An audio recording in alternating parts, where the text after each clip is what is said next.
आज की कहानी 5 लड़कों की है जो एक ही गांव में रहते हैं। रमेश, नितिन, आशीष, विजय और रवि। इन सभी को जुआ खेलने की बुरी आदत होती है। ये पांचों गांव से दूर खाली पड़े एक मकान के बाहर के गेट पर छुपकर रोजाना जुआ खेलते थे। एक दिन रमेश ताश के पत्ते को फेंकते हुए बोलता है, अरे यार, बोर हो चुके हैं इस खेल से, कुछ एडवेंचर हो तो मजा आए। रवि बोला, इस मकान में खेले छुपन छुपाई रात को, जो जीतेगा उसे पैसे मिलेंगे और जो हारेगा उसे पैसे देने होंगे। विजय और नितिन भी तैयार हो गए। हाँ, बहुत मजा आएगा। पर आशीष बोला, यार तुम लोग पागल हो क्या? लोग यहाँ दिन में आने से डरते हैं और हम रात में आकर यहाँ छिपन छिपाई खेलेंगे।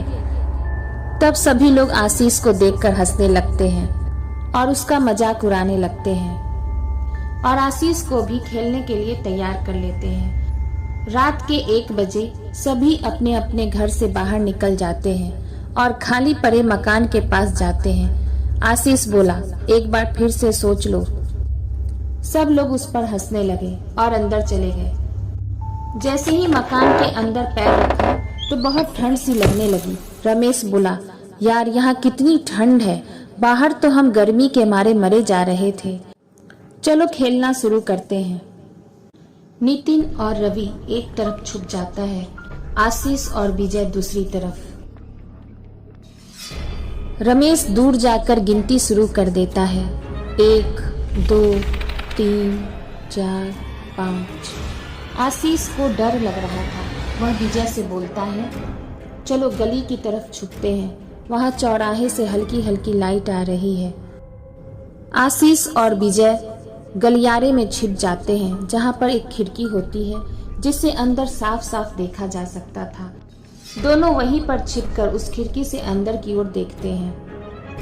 रमेश मोबाइल के टॉर्च को ऑन कर एक कोने में रख देता है। 1 2 3 4 5, आऊं।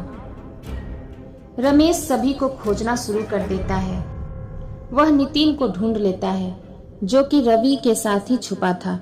अब तुम जाओ, अब तुम्हारी बारी, तुम खोजो। रमेश और रवि एक साथ छुप जाते हैं एक ही कमरे में। कुछ देर के बाद रमेश वापस आता है और रवि से बोलता है, अरे यार, यहाँ छुपे हो, कब से ढूंढ रहा हूँ, जाओ अब तुम्हारी बारी, तुम ढूंढो। रवि ये सुनकर हैरान हो जाता है और कहता है, अभी तो तुमने नितिन को ढूंढा था, नितिन गया है हमें ढूंढने, तुम फिर ये क्यों बोल रहे हो? रवि घबरा जाता है। वह अपने मोबाइल का टॉर्च ऑन करके कमरे में देखता है तो कमरे में कोई नहीं होता है। रवि अकेले होता है। रवि डर जाता है और चिल्लाने लगता है, क्या मजाक है ये, तुम लोग कहाँ हो? वो बुरी तरीके से कांपने लगता है और चिल्लाने लगता है, कहाँ हो तुम लोग, कहाँ हो? आशीष और विजय रवि की ओर जाने के लिए दौड़ते हैं। तभी वे देखते हैं कि एक भयानक सा पिशाच रवि के सर पर अपने दांतों को गड़ाकर उसे नोच नोच कर खाने लगता है। आशीष और विजय यह देखकर बुरी तरीके से कांपने लगते हैं और वापस उसी गलियारे में भाग जाते हैं जहां पर वे छुपे थे। विजय धीरे से आशीष को कहता है, चुप रहना, बिल्कुल शांत हो जाओ।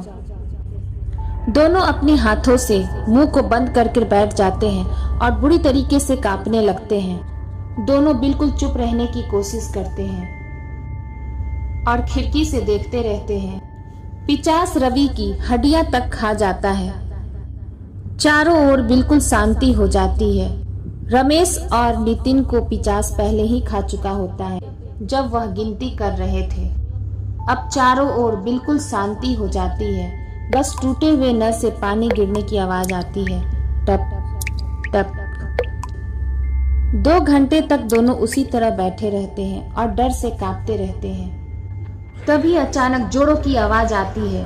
डरावना पिशाच आशीष के पीछे खड़ा होता है। उसके सर को अपने दोनों हाथों से दबाकर नोचने लगता है।